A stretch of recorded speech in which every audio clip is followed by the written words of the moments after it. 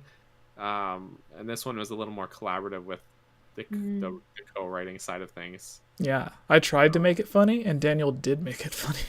It's like I mean, because I wrote the last 2 entries and tweaked some of the other lines before recording it, right? But it's He gets so passionate when he's reading about Greg. Like it sounds like he's in front of an audience, like on stage, giving a glorious speech. I have to watch this after we finish. How have I not watched it yet? it's I've good. been working. Where is Salvatore's barrel shoot minigame located? Daniel's basement, Windfall Island, Great Fish Isle, Spectacle Isle. I feel like that one was really Barrel easy. shoot. He has What? 2 games. Yeah. He's got the Squid Hunt game and the Barrel Shoot game. I was thinking of the Squid Hunt game. Oops. What the heck is the Barrel Shoot game? It's the one where he's got barrels floating in the water. Never played it. Island. And really? Oh, and then you go there and you shoot Dang a cannon it. at the barrels that are floating in the water. Well, then, yep, got that you one. picked the one that's more like what is it? Battleship? Yeah. Yeah, the Battleship one. I didn't know there was another Rock. game. The thing is, I've never been a completionist. I enjoy like story and characters and music, Yeah. but as far as actually playing the game, I suck and try to get through it as quickly as possible. I remember when I came I'm across terrible it, at bosses. I was just like, what's this guy doing here?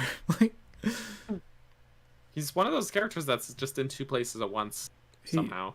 yeah, like Not quite as powerful as Beetle, but you know. Yeah, funny not you quite. mentioned that. We quote that exact thing that you just mentioned in the video. You gotta watch Like this. there's one where we're like Beetle, he's like number 6, and it gets to like number 3, and we're like other Beetle. Yeah. Yeah. Because he's always there in Breath of the Wild. I remember that was literally the thing I did. I went to every stable just to see, and I was You like, can force Beetle this is messed up. to walk to another Beetle. Yeah, if you keep nudging him, like you can. Someone took the time to do that. Someone did. Lots of people. Force Beetle. Someone did it with the old man as well. Like one of the spots where the old man on the plateau shows up, you can just like nudge him until you get to another spot, and then there's 2 of them. Oh yeah, like the plateau hill to where he's cutting down the tree next to his house. Yeah. Oh my gosh. Yeah. Someone managed to get a Cuckoo to Death Mountain and threw it in there. That's true. It just I'll tell you sunk. a funny story. Wow, actually that's really funny. It just sinks. I was talking to my stepfather, my stepdad, and he was saying how he was playing Breath of the Wild, and there's this one Korok seed in Laurelin Village. It's kind of infamous. It's on the roof of one of the houses, so you have to get like a rock onto the roof of the house to like stick it in the rock. That. It's really frustrating Korok seed to do. A bit notorious. And how I've always done it is I will knock down a tree and have it land on the roof to use as like a bridge. I remember watching you stream where you kept doing it over and over again. It's tricky because you have to like angle it exactly right. But he told me the way he did that is he used magnesis and took one of the mine carts from Death Mountain and walked it to Laurelin Village. Then put the rock in the minecart and scooped it onto the roof. And I'm like, you walked this minecart from Death Mountain all the way to Laurelin Village. Who has the time for that? Well, it would. You know, depending on how things are die. going, that could have been faster than other methods. I guess, but like, depending. If you die or reload or anything, that thing. If I died once, I'd be like, nope. They should have given you, in Breath of the Wild, because they give you the motorcycle to drive everywhere, they should give you, like, an option where you could build tracks everywhere, so you can just, like, ride the minecart down Death Mountain and, like, stay on track. Just see how far you can go. I just found out the other week that I've been using those minecarts wrong the whole, like, 4 years. The game's been out. So I've always gone in it and used stasis and then whacked it a bunch of times to get it to propel forward, right? Bombs. That's just always how I've done it. I didn't even think, but apparently, yeah, you're bomb in the basket, the back of the cart. Yeah. Yeah, the same. I didn't know that. The same basket that's on the cannons. Yeah, I just never put 2 and 2 together. I just always use stasis. Next question. Okay, next question. In the original Wind Waker, how many Triforce shards must Link collect? Good lord. 3, 5, 7, 8. Original Wind Waker. Yeah. It's the I was same thinking about amount. that. In the they just reduced the quest by putting the Triforce shards where the charts were. Also, I wasn't trying to rush you guys. It was kind of trying to rush me. Oh, okay, that's fine. That's fine. I know I talk too much. No. Blame Coot. No, because it's the same amount as the Triforce pieces you collect in the original Legend of Zelda. Is it though? It is 8 pieces. There's 9 dungeons in the original Legend of Zelda. You get a Triforce piece at the end of each one until the last one, which is Ganon's level dungeon. definitely. And I've never found a single Zelda 1 dungeon. To be fair, I didn't try for very long. What you need is Up, down, left, right, boom, through the caddy corner. There's the hand-drawn game guides did a great guidebook for Zelda 1, and the illustrations are just gorgeous. They're really great. I was thinking of Triforce shard maps, maybe. Yeah, they reduced the Triforce quest in the HD version by just some of the spots where you would get the map for it. They just put the Triforce piece there instead. So that's how they reduced that fetch quest, basically. So if you get the maps for it, you said that you get one at the end of each dungeon. What? No, in the original Legend of Zelda, you just get a Triforce piece. Oh, okay. This is the game guide I was talking about, and that's the sleeve. And it's I think he had to stop selling these, but so I was able to buy them, but he still has them digital. You can buy a digital version. It's got this great map, hand-drawn map, yeah.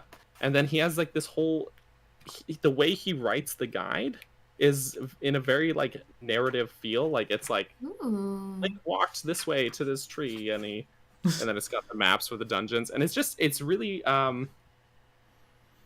the art is really good.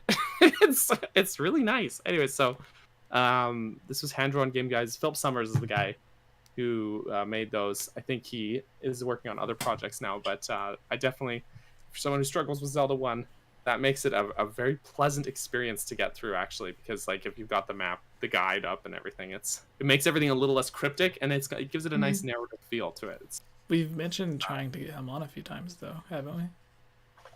I talked to him, and he did agree to come on, and then life happened. And I tried talking to him again, and didn't get a reply. So that's how it goes. I assume he's busy, right? So it happens. Yeah, it happens. No, I'm not bad. At least he didn't reply before the day he was supposed to come on, like 2 other people.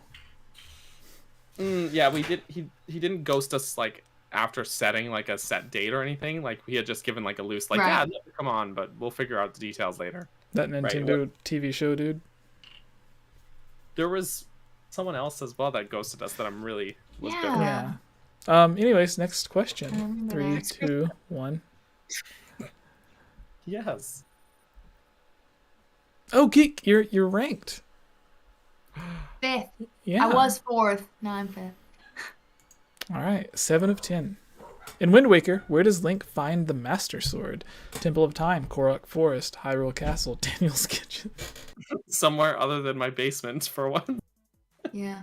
I have the Master Swords over there. It's a letter opener. Did you get it in Daniel's Kitchen? I have the same letter opener, actually. My brother got it for me. There. It comes with the little pedestal. Oh, you can like barely see it. Yeah. Oh, there. Hang on. Daniel's lucky. I almost clicked next. Right. Okay, sorry. Is this it? Yeah, that's exactly what I have. I've actually used it a couple times. Same here. It's actually surprisingly very good. Yeah, I love use it to cut cupcakes. Yes, it's overkill. 100%. Yeah, only evil cupcakes. But you stick it in your sandwich like those little stick things. Like the toothpick in the sandwich. Yeah, it's a hero sandwich. Ha ha ha ha. All right. Next question. 8 of 10. Where does Link obtain the power bracelets? He doesn't. Forsaken Fortress, Fire Mountain, Earth Temple. Bro, I'll be honest, I had no idea. It depends on... There's 2 answers. One applies if you only play halfway through. I love that. He doesn't. It's like, I'll be honest, I did not know this one. Where does Link get the Master Sword? Well, he did it when I played. Yeah, my kitchen. That's where he found it. 2 people pressed he doesn't. Oh, but he does. Come on, guys. The joke answers are jokes. Like, remember. I had some joke answers that were the real answer, but they were also joke questions. That's true. No, but like that one was that how many times do you fight the Imprisoned? too many was the joke answer. It was an option. I think that's a perfectly valid. You legitimately could 9. win with that one. What was the other one? Oh, no. In Wind Waker, who is the new sage of the Wind Temple? Fado, Medley, Laruto, Makar. I had to think for a second. It's weird Yeah. because it's Wind Temple. Koroks can apply to wind, but so can Rito. Yep. That's true. I always You thought have to it think was a about little what the backward, temple is. because I always figured it felt a little backwards. Yep, I did it backwards. Rito and the Koroks. I knew I did it backwards. Oh. Dang it. Koroks in the Earth Temple. Oh, if I had thought about what the music was, because I could picture it, but I couldn't hear the music. If I had heard the music, I would have figured it out quicker. Yeah, I don't like the Wind Temple. It's my least favorite dungeon in Wind Waker. Yeah, no. Mm. And I'm sorry, I love Makar, but that's probably next to Ruto, my least favorite. Yeah, well, That's the thing is, Corvus. Medley is a really, like, good companion character. She's really Yeah. useful. She doesn't fall She's a behind. good character in general. Yeah, Makar, you have to, like, haul him around. It's just, like, so... He's cumbersome to have, even though he's adorable. Don't get me wrong, but... Right. I have a little plushie of him over here somewhere, too. Near Kirby. I love the little Yes. Kirby. So... I think I got that at like a Walmart. No, Target. I have a lot of plushies. I'm turning into that gamer where I have the plushies. I don't see the Alright. problem. Final question. Final question. 10 of 10. In Wind Waker, how many shields does Link obtain? 1, 2, 3 bananas. Bananas. Yes, 100%. It's bananas.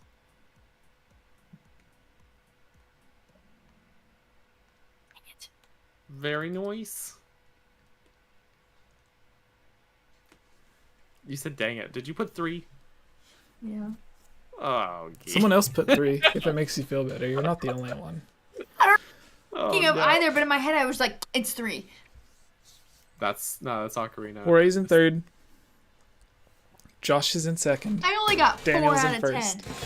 Well, Daniel's the only one that got 10 out of 10. No one got 9 out of 10, and then 2 got 8 out of 10. Batman and Greg came in 4th and 5th. If you named your person Greg, let us know in chat. Watch it be someone Yeah. actually named Greg. Like, what's the joke? Why are you guys making fun of me? We need to know. Is someone actually named Greg, though? And they're like, why are these guys obsessed with me? Stop I don't making- even know stop- them. Don't make fun of me. Oh, Natsu is Greg. Okay. Makes Ah. sense. Good. That makes sense. Natsu, I think, was there for that stream with Greg as well. So it's all coming together, as Kronk would say. Hardest Oh, question. I love that. I love that scene. What was the last Zelda game with a magic bar? Only 20% got correct. Oh. Wind Waker. In Wind Waker, who's the new sage of the Wind Temple? Only 30% got it correct. What did most people say? Most people said Medley. See, that's where it feels backwards. You think Earth Temple, Korok, they're foresty. They're a part of the Earth. Yeah. Wind Temple, Bird Lady.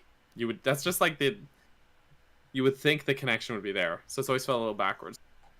Yeah, Nintendo's just like, we don't care about tradition. Yeah. Well, Wind Waker in a lot of ways feels like they're turning Zelda Yeah. tradition on its head in a lot of Yeah. ways. Like what they kept on saying. See, the thing that they said they wanted to do with Breath of the Wild, where they, like, sidestepped away from traditional Zelda themes and stuff, is the same thing they had already been saying for a long time. Because they said the same thing about A Link Between Worlds. They said the same thing about Skyward Sword. Right. They did that with Wind Waker. It's just Twilight Princess is the one that they didn't do it with. Like, Twilight Princess is the one where they stuck to themes. It's funny because that until Breath of the Wild was their best-selling Zelda game as well, and that's the one where they're like, well, we don't want to do that again. So Yeah. it's just weird. It's weird. Yeah. So we didn't get any questions from the chat during that like I thought we would, but whatever. It's kind of late. They were engaged in the game, I Oh, guess. see if there's any questions in the Discord that we have, Daniel. I forgot about that. I was also Okay. going to say your shirt looks like you stole it, Geek, because it's Yeah. one of the shirts that Aonuma's always wearing. Did you steal it from Aonuma? I went to Japan, and I stole it. There is a video that I had made where it legitimately looks like one scene, Aonuma's wearing this exact suit with the lobster, or no, not the lobster undershirt. It was the Hyrule Academy shirt. Yeah, the Hyrule Academy shirt, and like everything he's wearing, like the nice business suit, the Zelda themed undershirt, and then the very next scene, Miyamoto's wearing it, and then I stopped the video and was like, wait, did Miyamoto just steal Aonuma's outfit? Because it goes from one to the other, and I'm like, wait a minute. Did they have a sleepover and then mix their clothes up? What's going on here? I would love to see that. Actually, in the mailbag playing all chat, the Zelda games that they never released. There's a couple of questions, but we'll grab first. This one is because he's Patreon. Just Clark or Justin asks, question for the mailbag: do we know when Majora's Mask will come to N64 expansion pack? If not, do you think they would announce that at the Game Awards, or would it just be in a tweet? Sometime next year, it'll be in a tweet. I'm leaning towards tweet as well, because they just did that day with Paper Mario. They announced Age of Calamity in a tweet.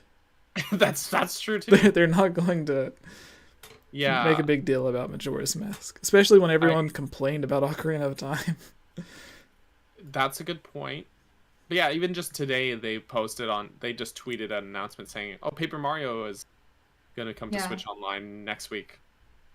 I think it was.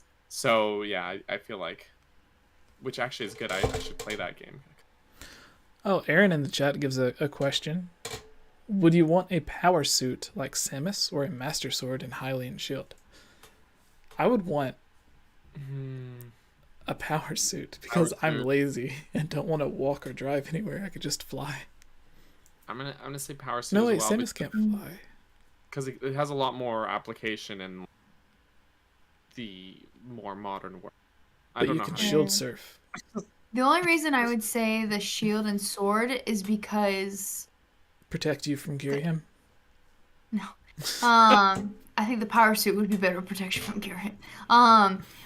I think I'm imagining having to wear a power suit, and I think that I would feel very clunky. Yeah, and I would not like it. And as a dancer, I like my freedom to move. Yeah, like if it's Thanksgiving or Christmas and like you gain a few pounds and all of a sudden you just can't fit in the suit anymore. Can't wear the suit anymore. Well, I was gonna say, Samus is pretty nimble in the suit, but she's also like, she is like peak physical condition. Exactly. You aren't, no, I'm not though. I'm really not. But no one is in as good a shape as Samus. She's also like No. 6'3" and incredibly beefy. So like, she's I'm tough. 5'2". So there's that. There's that. Yeah, who all has a Hylian sword and shield? There's one hanging on Geek's wall. Oh. You have one, Daniel. I do have one. I don't have it hanging up, but it's, My sword's made out of foam. I think the sword is. Oh yeah, the sword's back. And it's right-handed. Natsu says he has one. And I guess I've got the shield too. So I need the power suit because I already have the sword and shield. The best shield I've ever seen is my friend Sophie. She has one that's like custom made out of metal by someone who actually makes shields. Ooh. Oh, that's cool. That's legit, man. Also, she's also the one that I mentioned earlier. I had the debate with when Joe came in and was like, "Yunobo's not a Pokemon," and I'm like, "Way to ruin the fun." Have you seen It's a joke. Lee Kovacs cosplay? Who? Sounds familiar. Lee Kovacs. She's I think she's actually a Nintendo brand ambassador now. But she has probably some of the best Link cosplays I've ever seen. Like they're really. I'm gonna find some here. That's what I'm doing. People in the chat, if you have a Zelda question, give us that question or a Metroid question. Apparently, look at this. She even did Zora Link. It's on her. Wow. That's pretty good. Dang. But let's see. These are Fire Emblem stuff. Okay, she did Zelda. here, which has turned out good, of course. I would love to do And that one. I focusing- really want to do a Link Between Worlds Zelda / Link to the It's a good Past. one with the Sheikah armor as well. Ooh, that one's really good. I'm just plugging everyone. Okay, I liked this one. This was our like a Link to the Past link, and I just thought it was like the This shield. is her link. Yeah. So good. Yeah. Oh, that shield is really good. Yeah. Oh my god. She's actually, I forgot, but that picture right there above it with the 3 and 1 was actually a video she made a long time ago for the Game Over Jessie channel, where she went through how she made her Link cosplay. How did you do that, Daniel? We have the same camera. How did yours focus? I just yelled at it.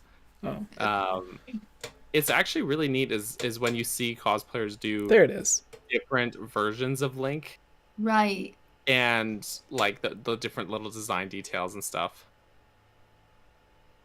Yeah. Cosplayers are so freaking talented. Like that shield she has Yeah. is a That's legitimate shield. And I feel like she has a really good face for it. Something about the shape of her face has a really good elven look. She's half elf. Yeah. That's how she does Just it. go ahead. No, I agree. It's yeah. Oh, Yeah. so there's a question for you, Daniel. They're all Metroid, so you can just go ahead. Yeah, Okay, especially because I gotta go soon because I am very Yeah. tired. Final question, Daniel. Pick it. There's 2 here. Well, pick both of them really quick. Do it twice as fast. Josh John says, would you rather get a Metroid Prime 4 blowout at Yes. the Game Next Awards? question. Breath of the Wild 2 gets delayed to 2023, or Breath of the Wild 2 gets a blowout at the Game Awards, and we don't hear Metroid for 2 years. I'm gonna say Breath of the Wild 2. Yeah. Yeah, Massive Breath of the Wild heal. 2. Jorge asks, question, would you prefer Breath of the Wild 2 to expand the map by adding an alternate dimension, Dark World style, or maybe more land for Hyrule itself? Well, we know they're adding an upper and lower layer to the world. I would say just like more land, because they can do more like handcrafting to it. If it's a Dark World, it's going to be like really similar. They have to like kind of stick to Alanuma, things, but in interviews, Alanuma said he wanted to take what was already there and add on to it. So like take areas that were kind of didn't have much going on and then give them stuff to do in those areas. So well, that's kind of what they did with some of the Champions Ballad stuff as well, right? Was like some of the stuff shows up in places that are like, if you go there during the base game, it's just like a kind of empty spot, which is pretty cool. like the bowling. The bowling, Yeah. the snow bowling. Yeah. No, I know it's there in the original. I'm just saying. There, it is there. It's a bad but like joke. some of the shrines and like the monuments show up. Yeah. Since he is a very big supporter of Daniel's, Natsu says if the green arm in Breath of the Darkness Kilton is Tingle was a previous Kilton is that's the sub title. Kilton is Tingle. Right. Breath of Darkness, Kilton is Tingle. I go with Actually, Kilton is the Legend happy of mask Zelda. salesman because he is a happy mask salesman. He's just not the happy mask salesman Interesting. unless he's wearing a mask, Right. which just makes it go even deeper. Anyways, was a previous Link hero, which one would you like for it to be? In other words, what previous Link would you like? Okay, so if the glowy arm is from a previous champion, which previous champion would you want it to be? What do you mean by champion? Wait, is Like- it champion? Or No, previous Link. previous Yeah, previous hero. I said champion. Forgive me, people. Hero of Time. I would love it if it was him. I Yeah. feel like that'd be interesting. Oh, give him a break, man. He's already the hero's shade. That's true. And that might actually, story-wise, be an issue. Poor guy can't catch a break. I was I gonna feel say like it has to be a Link pre-Ocarina of Time. Oh. yeah. I was If gonna you say want to not Skyward. have to deal with timeline crap. Yeah. Skyward would be a good Hero of fit. the Skies. I just think The- I think it's the other one. The other one? Yeah, like Link's mom, Zelda. Not Link's mom. Zelda's mom. Zelda's mom. Zelda. I made a theory Not about mom, that but long time ago. like, yeah, not mom, but like one of the previous Zeldas, basically. Yeah. Right. Oh, on mine I said it was her mom and probably grandmother, because they said that it was the women that trained them, and it was like, how do you train it if you're not in the direct bloodline? Which made me think that the old man was actually married in. Yeah, I think Rome is totally married in. Or he Right, says because- Hero of Time, be like, here we go again. Like, I was more? actually thinking about that because a lot of people harp on about Rome being kind of like, oh, he's a bad dad. What? But if you think about it, like if he's married in, I think that then he's not like the royal family guy. So he's got to do, I think, is the way he sees himself. He's a lot like Zelda, where he puts his duty and puts a lot of pressure on himself to be this good king because he has more to prove then, rather than if he was like born into the royal family, right? So essentially in the same position as her when it comes to losing the queen. He's like, Right. I don't know how to do this. Yeah. Exactly, right? Because it's not his lineage. Right. So that's definitely a valid thought, because it's totally the mom's side of the family is what the journal entries imply, that are inheriting the sealing power. So. And same with Zelda's grandmother too, because she said her mom learned from her grandmother. Yeah, exactly. So I'm like... and I'm just gonna make the safe assumption that Nintendo's not some weird inbreeding stuff. So Rome's married in. That's yeah. Nintendo and Japan in general do weird stuff, but not quite to that degree. Not that weird. Not for a Zelda game. They may hint towards Princess Ruto and the Hero of Time, but that's just a crush that the fish girl has. Yeah. No. That was back during the Dead Hand days. Yeah, I bet Joe is he's sitting back watching the rest of the podcast. Be like, I'm glad I left earlier. Good God. Thank goodness it didn't stick through. So, a final question, Daniel. You got some pretty cool stickers back on your shelf. Where could people find those if they wanted to get themselves some stickers?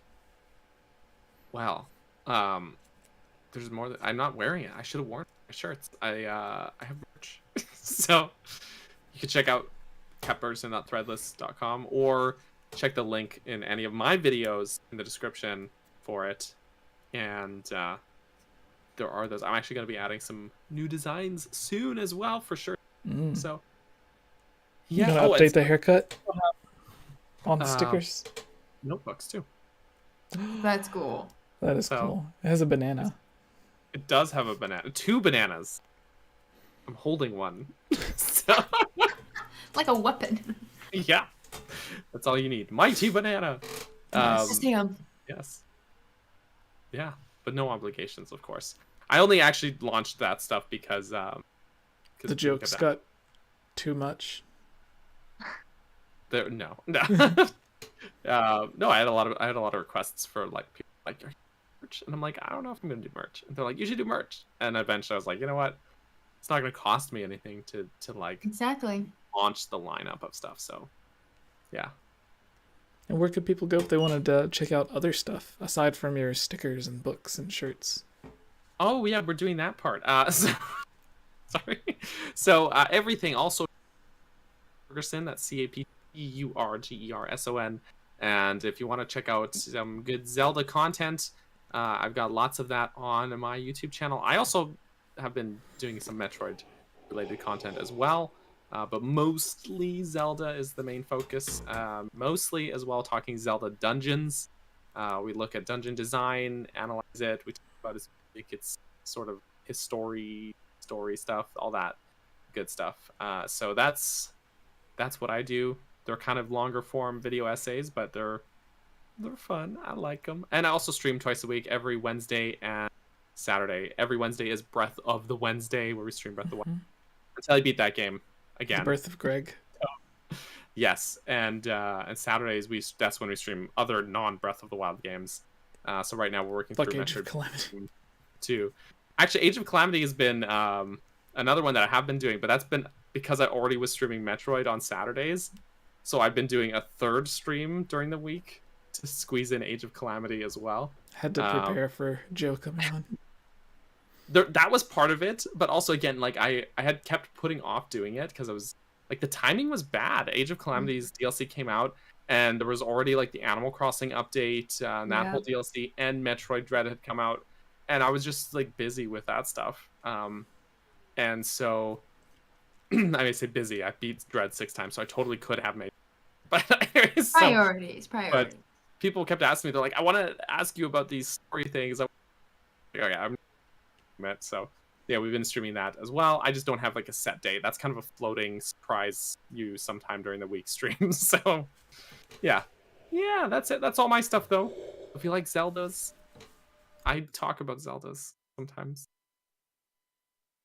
And I drink coffee and I eat bananas. That's me. All right. Before we go to Geeks, cool thing. Another question from the chat. Would you rather meet Link or Ganon? Since this is just a simple answer. Cool. If I met Ganon, I'd probably die. See, here's the thing. You could only meet one Link from a specific game, but Ganon has theoretically met almost all the Links. So he could give you stories from different Links, like first-hand experience. Probably twisted, though. Yeah, I was just sitting there having breakfast, and he just busted in the door. I moved away from Hyrule. I was on my own island. Oh my goodness. He just sailed on his boat, showed up uninvited, saying I kidnapped people. No, just stealing young girls. We were having brunch. All of it. Yeah. Anyways, Geek, you got a really cool addition to your room. Yes. For a second, I was like, what is he talking about? My game chair. It makes life so much easier. How did that come in? On it, though? Yeah, it has a face. What is that? It's I think it's supposed to be a bunny because you're supposed to put these. Oh. And there's a tail on the back too, a poofy tail, but it's not. That part I leave out because it just gives weird vibes that I'm not okay with. Yeah, vibes that very much don't go along with my PG channel. Thank you very much. So I've got.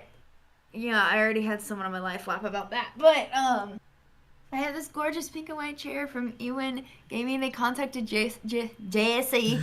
They contacted JSE. Yeah, about doing another promotion.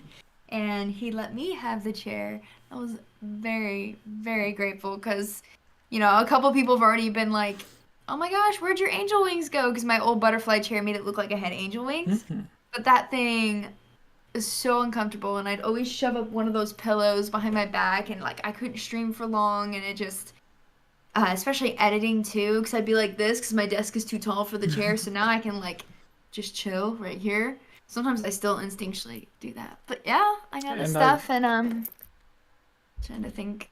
Yeah, I have a YouTube channel. I am the Geek Apprentice.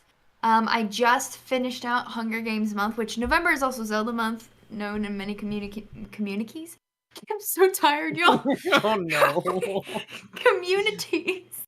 But for me, it's Hunger Games month, which for some reason, even though that was never meant to be the goal of my channel, those videos have been blowing up consistently. One of my old ones from last year has 40,000 views. And I just randomly looked at it and it was 40,000 views. And it's always in my top ranking, consistent views video. And I'm like, I guess there just aren't people talking about Hunger Games on YouTube.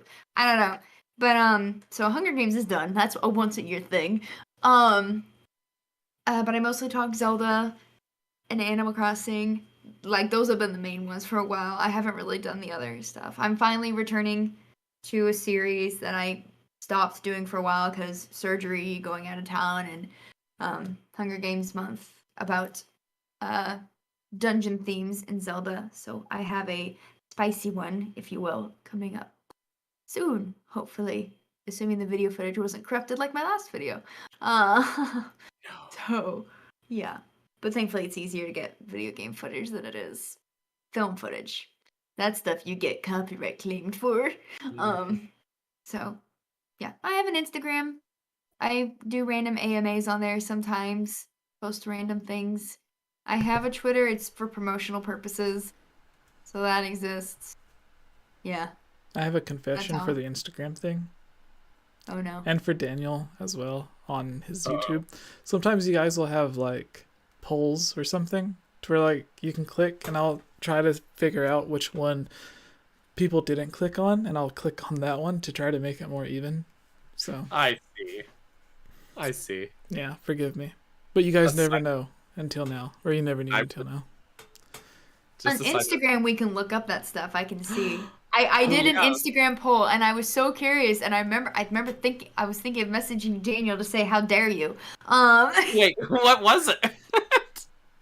It was, I was talking about Skyward Sword, and I was like, "What do you think the likelihood is that I'm gonna finish Skyward Sword on stream?" And the two options were, "Yeah, you'll finish it," and "We know you better." I was curious. I was like, "Who put 'We know you better'?" And you put 'We know you better. See, I can't get mad because he's not wrong. Apparently, I'm not the only evil one. Where's the lie? That's the thing. I did it because obviously people knew if I'm putting that, I'm like, yo, I'm probably not gonna finish it on stream. You still haven't. No, I haven't. Yeah. I'm at that not the Leviathan, the giant windfish looking thing, and it just frustrated me too much. So I'm like, nah, I don't want to go back. And I was like, I wonder who put that. And like, I saw some patrons. I was like, yeah, they know me. And I was like, Daniel. Yeah, he's right. Natsu in the chat said, Geeks channel is also 10 out of 10. Got my mom hooked on Hunger Games. There you go. Really? You're welcome? Question mark? You want to look at that? That's good. That's a good thing. My mom watches my videos now. I don't know what to make of it because I did a singing video recently just because I was bored. It was not very good. It was very pitchy, but it was fun. And my mom's like, "Oh, I showed it to your stepdad. He watched it like 20 times in a row." And I was like, "Why are y'all watching my singing videos?" And they're like, she's like, "'Cause it's so good." I was like, "You're not biased." Total bias. So Jorge in the chat says it's about sending a message, and I am confused. Your voting in the polls is about sending a message. She stole my books, so I don't know if it's a good thing or not. See, I stole my Hunger Games books from my mom. Yeah. Everyone, it's always She had been, no problem with it. there's only been one book ever released. Everyone just steals it from each other. Right. No, so, yeah, go check out everything. There's links to the stuff in the description. Ember says, why Hunger Games? True story. I was just about to respond. The name of this podcast was created like a year or two, something, I don't know, before we even knew Geek existed. And it got its name somehow from the Hunger Games because I was trying to think of words or word plays that went with Gamescast, which is what people call podcasts about video games. So I was trying to think of words that already had game or games in it, and I thought of Hunger Games because I just happened to be in a Hunger Games mood that day. And then instead of Hunger Games, Hylian Games, and then Hylian Gamescast. So there's that. And Daniel did not stop me, so here we are. And if you're wondering why Hunger Games, I have an old video on my Hunger Games playlist. It's so bad. It's back when I used filters and everything, I'm pretty sure. It's so bad. But I explain my whole history with Hunger Games and why it's in November. So. What were you saying, Daniel? I was just saying, I think we tossed a few name ideas around, and they all sucked. And that was the one that we just landed. Like it checks all the boxes. This is Zelda podcast, Hylian Gamescast. That's how y'all subconsciously got me into it. Yeah. Oh, there you go. No, y'all got me into it when y'all answered my question and became the title of the video, and I was like, if you had told me this is where I'd be like 3 years later, I would have been like, no, that's not true. But I do my voiceovers way different now, though, than when I first did it because I was so nervous. Do you? I remember I talked like this in the video about the Wind Waker, my one little part, and now I'm like, hey guys, welcome. No, I know what you know is I can't remember what it was for, but I went back to watch one of my old videos and I was like, oh god, I sound so monotone and so. Here's the trick. Here's what I do. I don't go back and watch the old videos. I was actually surprised because this past anniversary of my channel, I was like, oh, I should rewatch my first video. And I think because it was my first video and I was so determined to be really good, it wasn't horrible. And I didn't disagree with anything I said. It was mostly just like, I would have edited differently. You know, but for the most part, it wasn't bad. Now, there are other videos, like, shortly thereafter that I would have been like, did you even try at all? Yeah. I think a part of some of my early videos is I would record them like at night, like after, okay, kiddo's in bed, I'm gonna come in and quickly record. So I'm like always speaking a little too softly. But now I tend to record during the day when he's in school, and I'm like hopped up on caffeine. So I'm like halfway through my second cup of coffee. So now it I think comes out a little more with a bit more gusto, or yeah. I think Daniel and I did it the same way, except when Layla was younger was when she was born. It was when my YouTube channel was like first going, and there would be voiceovers or like not official podcasts at the time, but discussion videos where I would just be like trying to rock her to sleep while I'm doing the thing, because I had no other time to do it because I was always the one that was watching after and taking care of her. So if I wanted to do anything YouTube related, it would have to be while she was asleep or while I was trying to get her to sleep. So yeah. Anyways, final, not questions in the chat, but the basement band, I guess that's the music I hear sometimes from Daniel's basement, says, love these podcasts. The only book my mom didn't take was The Ballad of Songbirds and Snakes from Natsu. Oh, I love that song. Y'all ever call it into a radio station? But I'm on the radio every Christmas. Oh, what? My university, it's on EWTN. I don't know if they're going to do it again this year, but it's been like 4 years in a row. They've played our recording of Merry Christmas, George Bailey. You wouldn't know which one is me, but I played 2 or 3 different characters. One of them I had to plug my nose in order to get the sound right. But yeah, I did that my senior year of college. Vito, how excited are y'all for the Game Awards? We talked about that earlier after Joe left. Hopefully we get to hear Joe at the Game Awards. I like these behind the scenes tidbits from Aaron. Yes, the end of the podcasts are always really rambly. And like if there was 10, 15 Especially minutes if I don't have sleep before the podcast, if you guys could hear that, then you would get to hear today. It was talking about fatherhood from everyone except Geek. I talked about being a teacher and wanting to be a mother. Yeah. In high school, I shadowed an audio tech at a radio station. Cool. I did it for the first time, and I sounded like a hillbilly. That's all goals. Really. Tech radio station, sound like a hillbilly. Well, your last name looks like a differently spelled version of Alabama, so you're the second part of your name. Amber Abalama. Abalama? Instead of Alabama. That's where my family's from, is Alabama. Yeah, I guess that's it. Everyone, thank you for watching, hanging out. Geek, I'm glad you got to be on for Joe for the first time. I know, I missed all of them except Patricia Somerset. Have you?